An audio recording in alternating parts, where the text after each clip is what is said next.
So welcome, Eddie. Welcome to the 5 Ways to Wellbeing podcast. Thank you, Luke. It's a pleasure to be here. I'm normally the man behind the scenes, and now I'm in front of the cameras and in front of the microphone. So yeah, pleasure. Well, it's a great pleasure to bring you from behind the scenes to the front of the scene. And I'm glad to have you as a guest on this podcast because I think you talk really honestly about mental health, and that's what I want this podcast to be about for our listeners, is having frank conversation about such an important topic. And why don't we start by just asking you, why is mental health an important topic for you? Yeah, I mean it's a simple question, but at the same time such a complex answer, isn't it?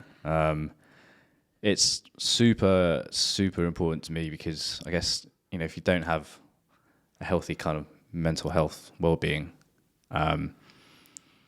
for me especially, things can just go wayward, right? I might not be able to function as what I'd like to.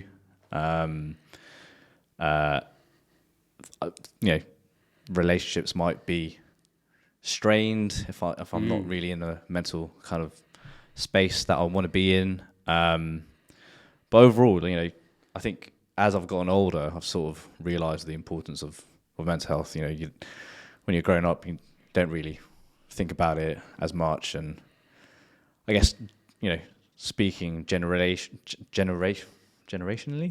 that the right word? When I think about how mental health is kind of perceived with my own family, growing up in a Filipino kind of background, we're not one to talk about feelings and how we're, emotions and stuff. But I think as I've sort of grown up and been exposed to different perspectives on mental health, it's definitely something that's resonated a lot more with me. You reflect back on pivotal moments and you think, if only I was able to talk about it, right? So that's why it's super important to me. Yeah, and looking at how outcomes could be different with good conversation. And, thank you for sharing about your experiences of your culture that you grew up in. Okay. Because, that's important too, because we need to educate each other, I think, with mental health. So whether we suffer from a mental health condition or just talking about our experiences from our maybe socio-economic background, I think that's really helpful for the conversation. And you mentioned that, family is a huge lens for you that you view your life through. And, you talked about getting older. And for you, part of getting older was having a little girl. Yeah. And, has your view changed now as a father, that you want the world to be a better place than it was when you were growing up? Yeah, I definitely say so. I think when you become a parent, things obviously shift in your life, perspectives, priorities and stuff. And, I spoke about my upbringing being in a Filipino kind of family where I guess, like I said, don't really talk about mental health as much as we should. And, as a result, sometimes you keep things in and, we all know that can sort of burst and stuff. And yeah, it's made me the way I am today. But I guess becoming a father, you kind of want the best for your child, right? So me being Lana's dad, I want to be able to have that environment where she can grow up knowing that mental health is something that's super important in our family, And it's not just my perspective, it's also my other half's perspective. And I've got to give it to her. She made me see the light around the whole kind of wanting to bring up Lana in an environment where it's okay to talk about stuff, even if you're scared to. At Consalia we talk all about psychological safety, and I think that's super relevant for how we're going to be bringing up Lana. For example, we want her to feel safe to come to us, even if she, has done something incredibly wrong or whatever. We want her to know that she's in a space that she can come to us and talk openly about anything and everything. and as a result, we hope that her mental health will be great because of it. Because when you think about especially when I think about when I was growing up, I didn't have that space. Arguably, it's gone a little bit better now. I'm able to speak to my parents about a few things here and there. But you always think, what if I had that environment when I was growing up? How different would things be? But at the same time, knowing what I didn't have makes me want to create it for my daughter. Yeah. Well, that's a good progression. Learning from your experiences. Exactly. But like a Cole's reflective cycle there of your It is your experience as a youth and how do I put this into action and create a world that's more improved for your daughter, which is lovely. No, totally, man. It's I guess it's not to plug it in, but it is an outcome of the masters. Would never have reflected on stuff like this before, but it's definitely opened my eyes up to see what's sort of important and what I want for Lana growing up. And I believe it starts with showing your vulnerability, and obviously we talk about sales too. For me in sales, that's really important, is to show the buyer that you are imperfect. Mm-hmm. And that sort of, in my experience, that's fostered that environment of trust with buyers, because they can see my vulnerability, and I've always been that way with mental health, because it's a way of showing people that you do have a few chinks in your armour, but I think you can really help people from that position of vulnerability. Yeah, no, I agree. I think we talk about it here all the time about the 4 sales mindsets and how authenticity is one of them. If we're thinking about it from a sales perspective, I'm more likely to, I get sold to every day. People kind of sliding into the DMs on LinkedIn about this, that, and the other. But I'm more receptive to someone who's going to be honest and frank about things, and can, like you say, show that sense of vulnerability, because it shows that you're human. I guess when we're in a buyer-seller relationship, especially from my side as a buyer, you want that kind of human kind of interaction, don't you? So yeah, it's valuable. I appreciate that. The 5 ways to wellbeing. So the 5 ways to wellbeing, to introduce them to people that don't know. Consalia have picked this concept up in the last couple of years, and it's been our way of talking about mental wellbeing. And the reason we've done that is it's so simple. I've always thought it's important for us not to come across as offering any form of medical advice, and in fact actually not even come from a position of authority at all. Our role, as I see it, is just to get professionals in an environment where they talk about their experiences, and that might be a way that people either learn new techniques, or maybe learn from you today, Eddie, or when they listen to this podcast, and then they might choose to put it into practice. Yep. So it's that sort of, not even a suggestion or advice, it's purely your experience and your story, which I think is quite powerful. Yeah. So the first way to wellbeing that I'm going to talk about with you, Eddie, is be active. You're really into your CrossFit. Yeah, you could say that. Yeah. I see all of your protein bars in the fridge at work.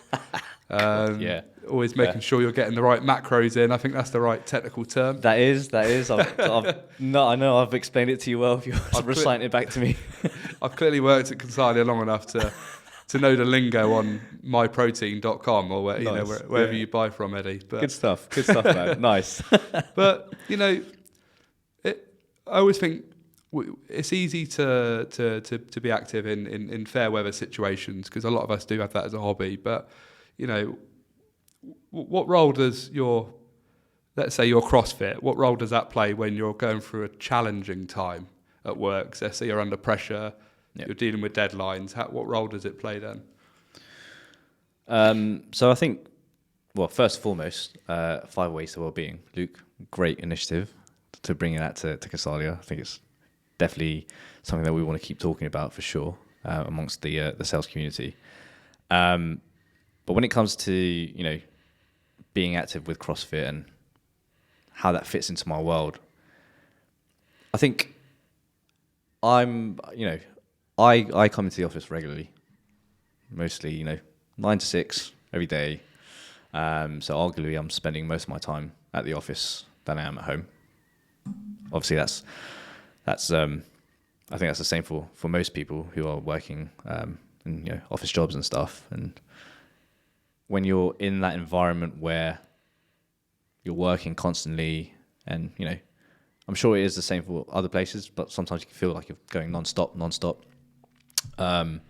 Especially in like the profession that we're in, like sales and marketing. There's always things to do. There's always targets to reach, etc. Sometimes you can feel like you're getting closed. Well, especially for me, I feel like sometimes I'm getting closed in that environment the longer I stay. So arguably I should be working from home a little bit more. But when it comes to actually stepping foot into the CrossFit gym that I go to, it's like this whole sense of relief where I can just kind of, I don't know, take out, I wouldn't say frustrations because I really get frustrated, but it's a nice release from the everyday, right? For about 8 hours I'm staring at a screen, looking at graphs and charts and editing videos and podcasts, etc. I'll probably be editing this as well, but when I'm in the gym, in the CrossFit gym, and I'm lifting the weights, doing some burpees, you just forget about everything, right? You get into that mode where like, actually, it's such a different feeling to what I was feeling an hour before I got to the gym, right? And I think that's so important for us to do. I was speaking to my other half about it recently, and although like it might take up a bit of time in the evening, it's actually so important for us to do so that we kind of bring ourselves back to that kind of healthy mental well-being state. There was once a time where I didn't go for a whole week. I can't remember why that was. I don't know if I was just injured or something.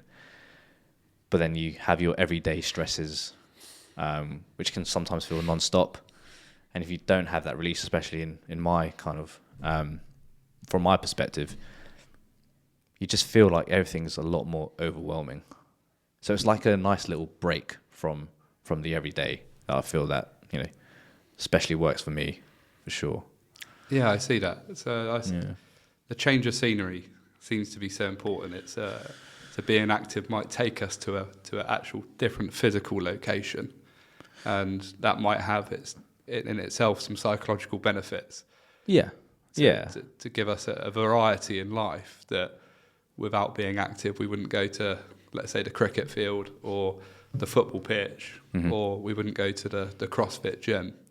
Yeah, exactly. And I'm sure we'll connect to some of the other areas that you want to talk about. But I think what's so great about the kind of CrossFit gym is the community, the people that partake with you. You have different relationships that you form as a result of being at a CrossFit gym, and you talk to all various types of people from different walks of life, and you learn more about them. And again, I think it's as I'm talking about it, it's that nice little break from the everyday kind of routine. You're talking and learning about people and what they're up to, what they're doing. You find out what makes them interesting. But I think overall you're creating that relationship. You're connecting with other people, and I'm sure that's something we'll talk about as well. But yeah, it's great. It really is great. One of the things I've learned in mental health is that we can really combat our issues by getting out of yourself. So a lot of people are are taught to be alert to their issues or to be alert to the conditions perhaps that they suffer with and to learn more about them. But in my experience, and this comes from having a lot of therapy and having different psychiatrists over the years and also going through spiritual development too, is that I found actually by focusing on other people, that takes me away from my problems. And I think you get that when you go to CrossFit, particularly as you've just talked about, you get a chance to meet different people and understand what's going on in their life. And, it kind of brings us on to that importance of connecting with people, which is the second way that I want to talk about. So, I guess the question to you, Eddie, is in the context of connect, which is quite simply connecting with other people, whether that's in person or online or on the telephone. Why is that important to you?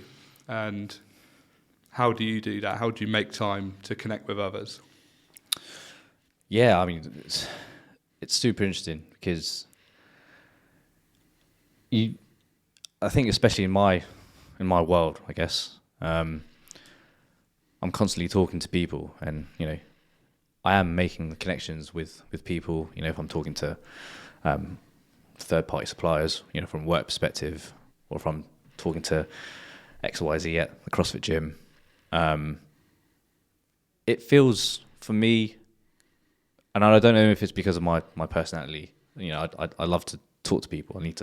I feel like I love learning about people, but it gives me that kind of human connection that I guess I crave. I think we all crave some form of human connection, in a way. And when I arrive home, for example, I'm connecting with my other half, talking about our day. Maybe something's happened with Lana. Maybe she's not sleeping right. I mean, she's not sleeping right at the moment. We'll connect on that. We'll think, okay, we're going through this together. But the underlying message there is that we're connecting as humans, and getting through a particular situation or whatever. But even connecting with people at work. I remember when I started at Consalia, it was at the very start of COVID. So I'd started for a company, hadn't met anyone, was working remotely. And I'm normally the kind of guy just to get on with it, That's what I do. But there was always a sense of, I wish I could meet these guys in person, And again, I think it goes back to the whole craving of a human connection, a human interaction. I want to be able to laugh with someone. I want to be able to quiz someone. I want to be able to talk to someone. Because I think it all comes back to that mental health well-being stage or state that you want to be in. So yeah. I mean, don't get me wrong. There are days where it gets super busy in the office, and at the end of it, you don't want to talk to anyone. But it's like when you go to the gym for the first time, you're trying to push yourself to just make the first step. As soon as you start talking to someone, especially in my shoes, whilst it's quite difficult and you might not want to do it, once you start doing it, the feeling's great. Again, you're connecting with someone. So yeah, I think it's super, super important.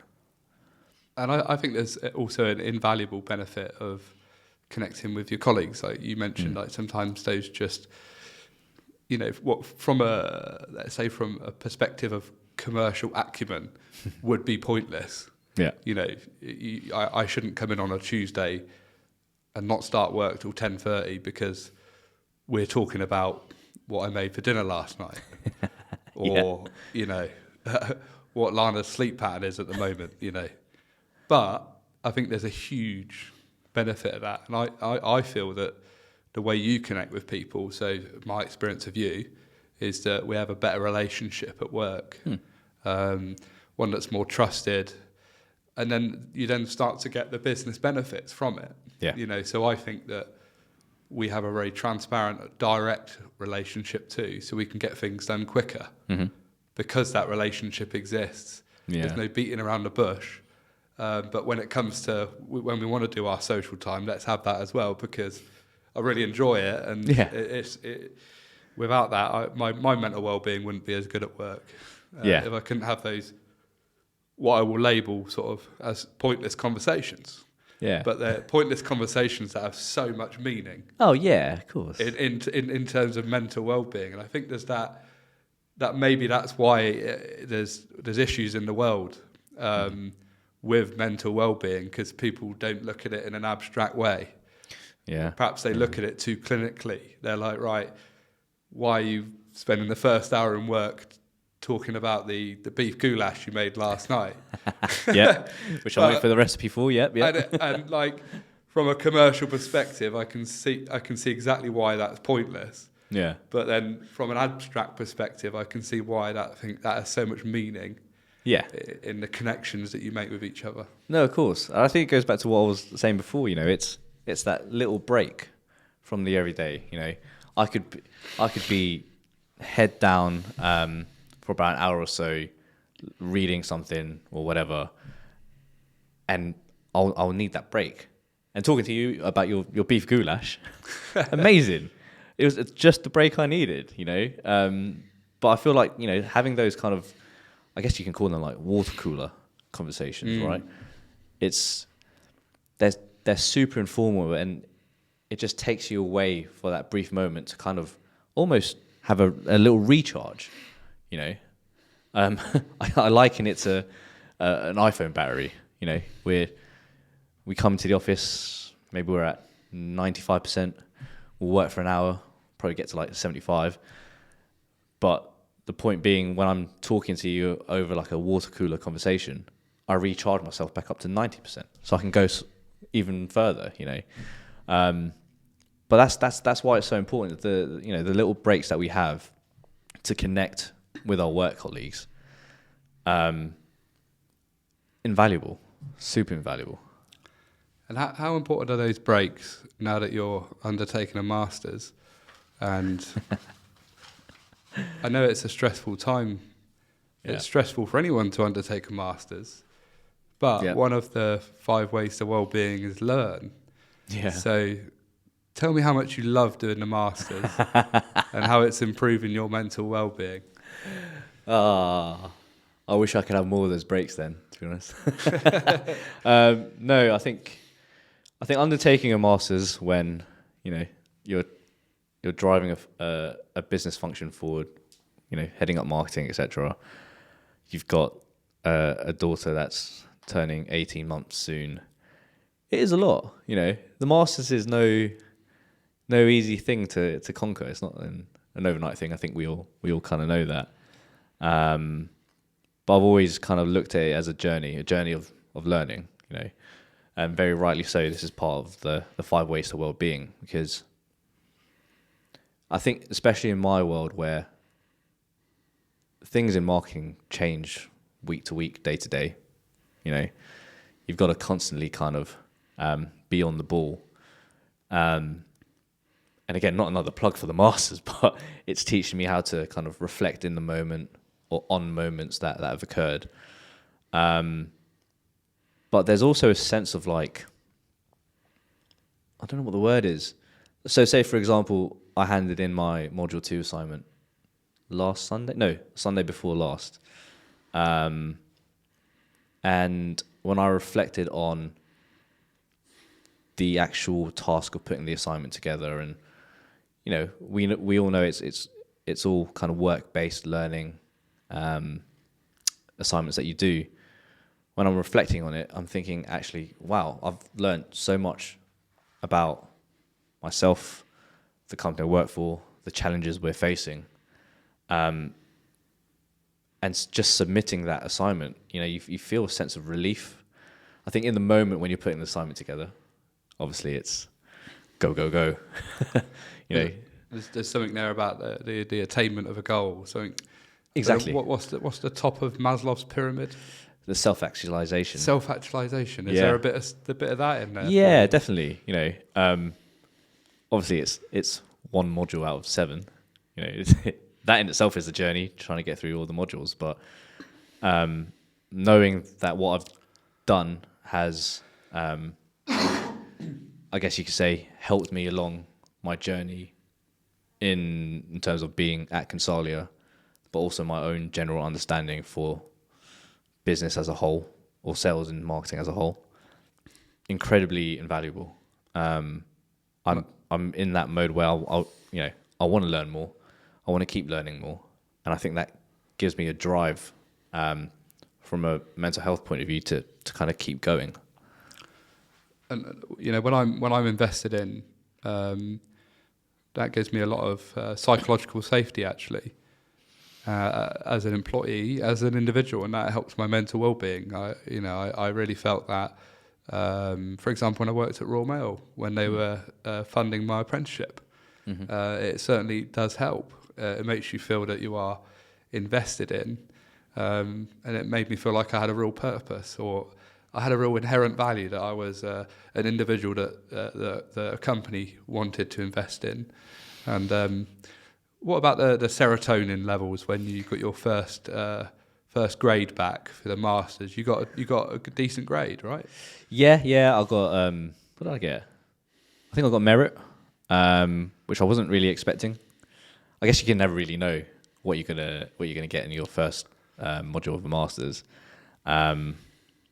But if bringing it back to like the whole mental health kind of perspective, I've always said that through this learning process, module 1 has arguably been one of the more kind of transformative ones for me. I know we focus on transformation as a whole and whatnot, and there's obviously some commercial perspectives to that, but it was one of the moments in my life where I spoke about my family, about not having that kind of environment where we talk about whatever and anything, right?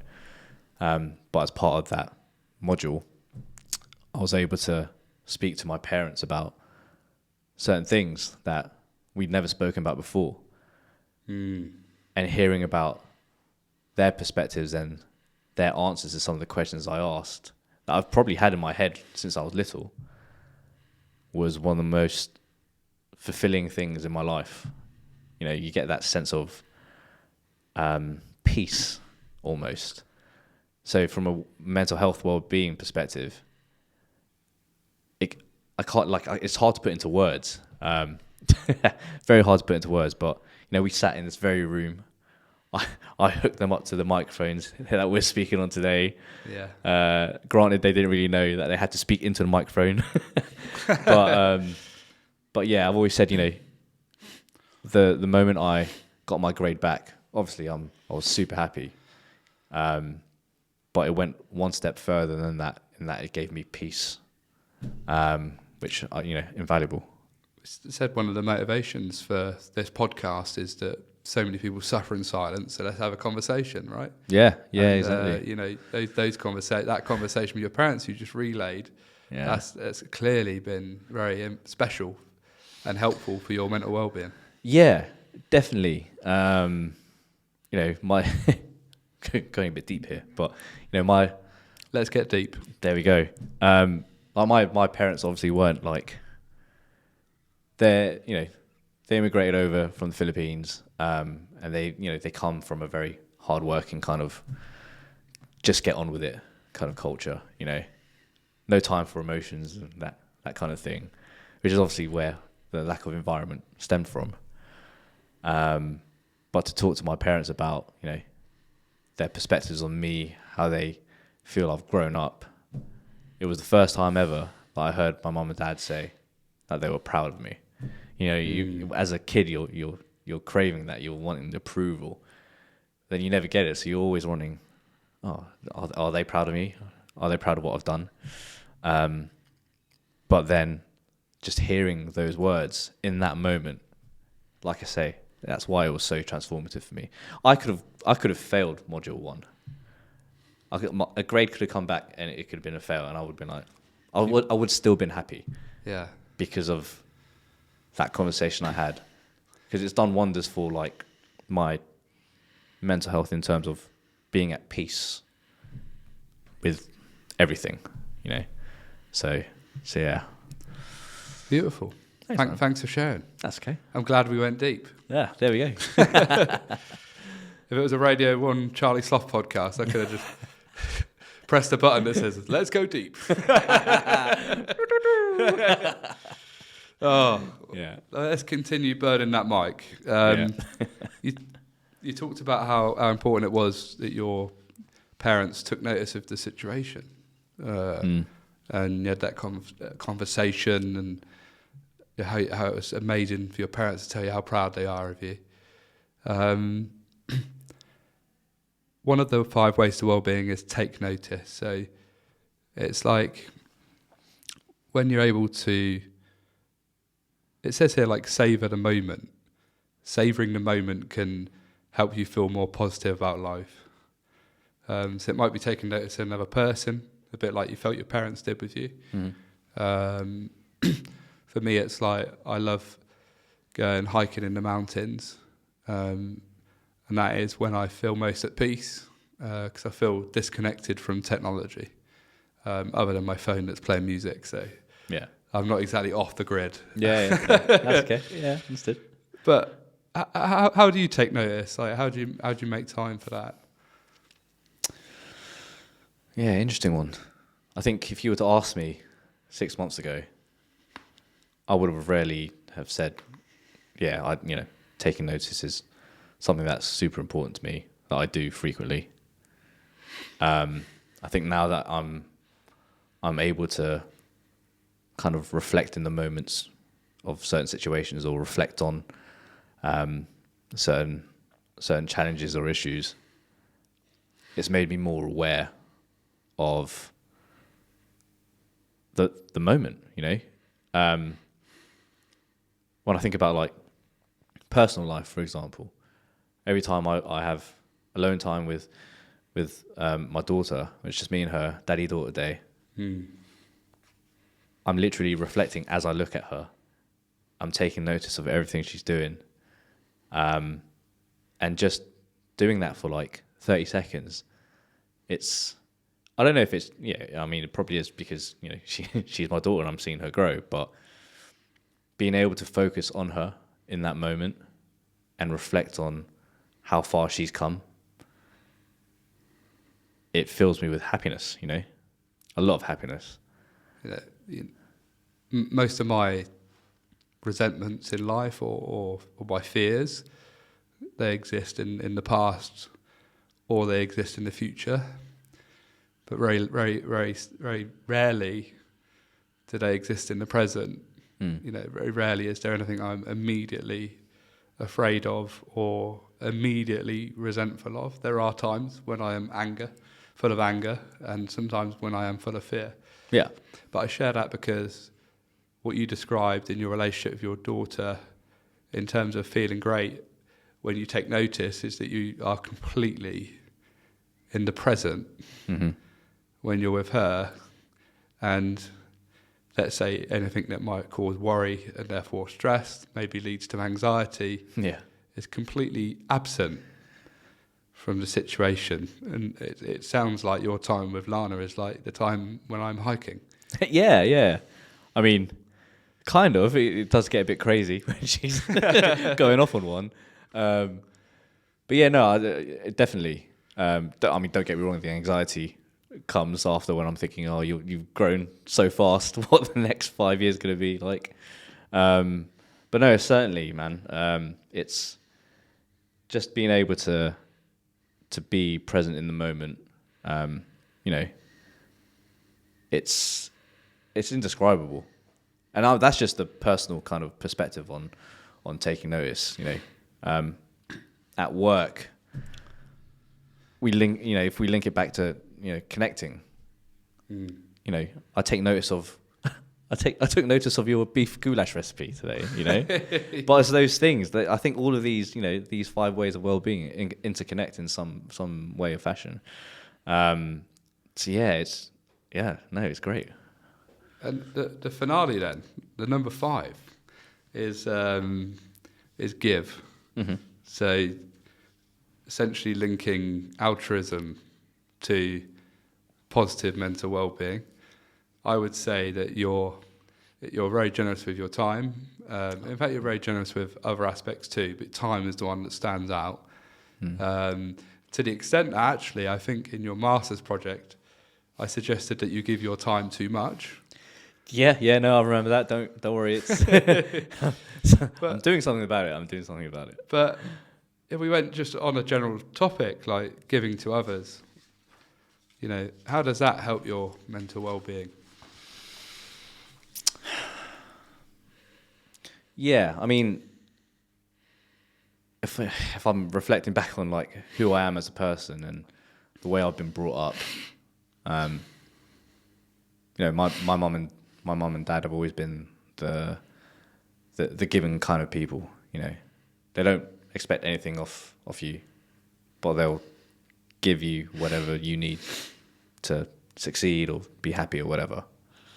And I think, in the first module of the masters, I dived into what my values were, and a lot of it was around kind of like family being a value, one of the core values of mine, the empathy side, etc. But in like the exercise that I did in order to get to that stage of knowing what my values were, I asked people to describe me as a person using the Johari window, and most people they described me as happy. And when I reflect on that, I think, okay, why is that? But then I also think about how my mum and dad have kind of raised me, and how, and it might be, there's various factors that play into it, like, I was raised Catholic, for example, there's an element there of friendships being at the core of who I am, right? Going back to connecting. And I guess as a person, I want to see other people happy. If that means that I can give them my time, sure, of course. If that means I can give them, I don't know, some knowledge on something that might better their life or whatever, of course. It gives me a sense of, I guess, a sense of purpose in a way. I don't ever feel like, when I see people down, I feel like I'm emotionally intelligent enough to know, or I can read, how a person is in that kind of moment. And if I can sense that there's any kind of doubt or fear or whatever, they're obviously not happy. And it's like my innate feeling to change that, to make them happy. But I think that's why it's so important to me, because, when we're in a happy state, we're in a good mental health well-being state. Obviously, that's not always going to be the case. We have ups and downs and whatnot. But from my perspective, if I'm able to give that 1% that can help someone in whatever they're doing, it gives me a sense of purpose. Yeah.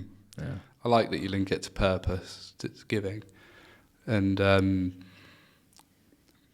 perhaps seeing yourself as a moral agent in society, and which we all are, and also looking at the Catholic roots about how that's driven you to want to give back to others, and perhaps that's been ingrained to you growing up.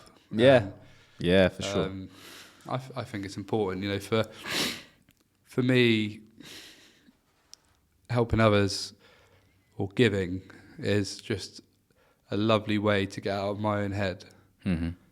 It's such a break from the chaos of my own thinking, whether it's buying someone a gift or doing this project to try and help some other people, right? To run a podcast series. Yeah. You know, let's try and help some other people with their mental well-being rather than worry about my own. Yeah. And, you know, that's why it's useful. But, you know, I know you give, Eddie, because you're a very generous guy. When you come back from holiday, always bringing good treats for the office. Oh, you got to, That's mate. something I need to improve on. You know, I'll even admit my selfishness. I brought some chocolate back from Austria and it never made it to the office. I was going to say, I've not seen any chocolates from Austria. That's part of the Catholic roots, mate. I've got to do confession. Nice, I like that. Yeah. But, you know, I just want to say it's been lovely to chat. I've really Likewise. enjoyed spending time with you today. Yeah, we should do it again. Connecting with you, and you know, I think this our chat hopefully will help at least another person and be of good use. Yeah, I'm hoping so too, man. And I have no doubt that it will, for sure. It's been a pleasure. Cheers, Eddie. Thanks for your time. No worries. Thank you, mate.